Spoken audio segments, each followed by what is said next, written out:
Today's lesson is about extending the pattern, standard MA 6-8.6, demonstrating and applying a knowledge and a sense of numbers, including numeration and operations, which are addition, subtraction, multiplication, and division patterns, ratios, and proportions. So that's a lot of information that we're going to cover in one lecture, but hopefully I've broken it down so that you can see everything is related. The patterns will be exhibited in tables and in rules or words. We're also going to write things as expressions, and we're going to look beyond the pattern that we're given to explore a little more. So when you look at your notebook, you should have that patterns page taped up like the accordion towards the middle of your page, and we're going to get going with our notes. At the very top, underneath your learning goal, I want to write a quick definition of the word variable or the term variable.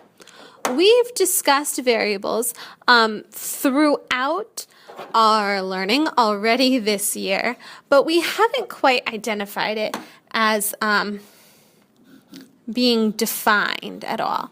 And so it's important for us to have a really good understanding. So a variable is a quantity that varies or changes.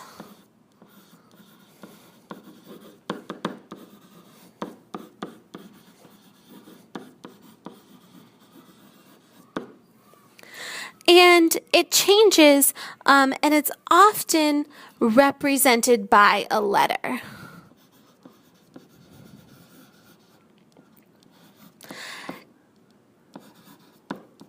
It can also be represented by a symbol, but in algebra, we are definitely going to see more letters than we are symbols.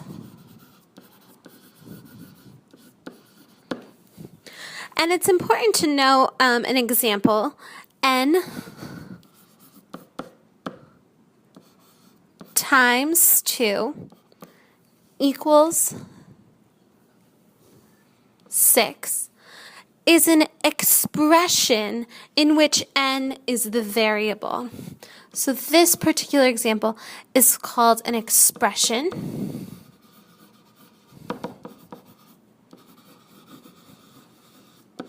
Where n is our variable. And expressions are just mathematical problems that include variables. So it's really straightforward in terms of looking at an equation or an expression. An equation has no variables. An expression has a variable because it hasn't yet been expressed in full number form because we're not sure what the value of the variable will be. So let's look at a pattern and see if we can figure out the expression or the table that we'll need in order to represent that pattern. I'm going to make myself a little table. There we go. And the first number in my table will be the term, and the second number will be the value. This is some terminology that we used in our most recent video.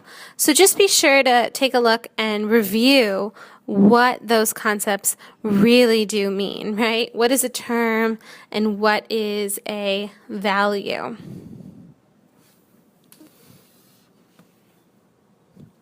So if I say the first number in my series is 2, and the second number is 6.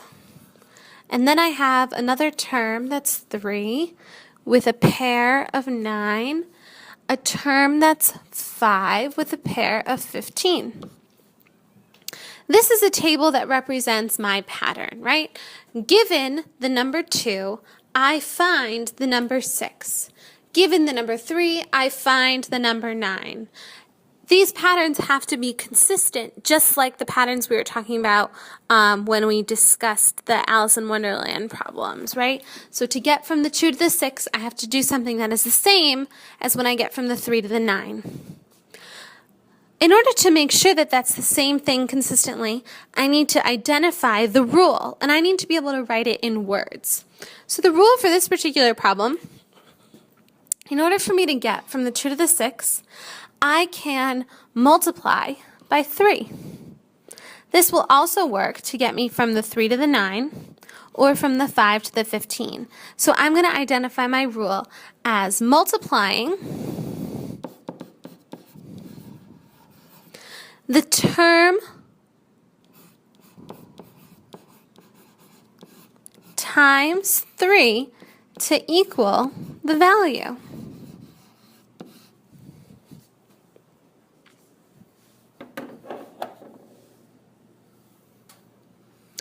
If I want to write this specifically in an expression, I need to use variables. So I need to identify a letter, let's call it n, to equal the term number, and v to equal the value.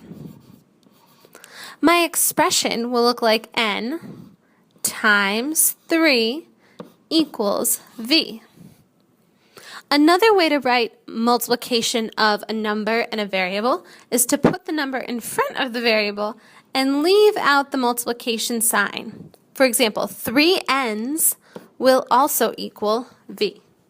Either of those equations will work in order to write my rule as an expression. Lastly, we're going to extend the pattern that we have. So in the table above,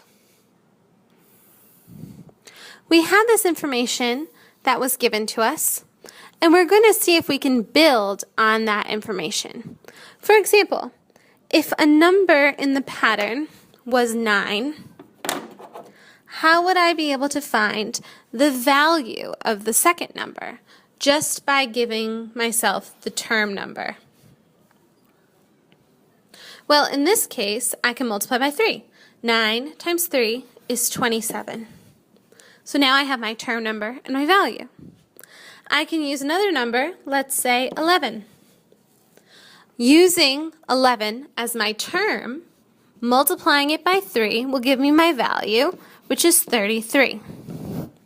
So as you can see, having a rule for an equation or an expression will allow us to continue to be able to find missing pieces of the pattern, no matter what they are. It doesn't matter if my term number is 202, I can multiply it by 3 and I'll get the value in that position of the pattern.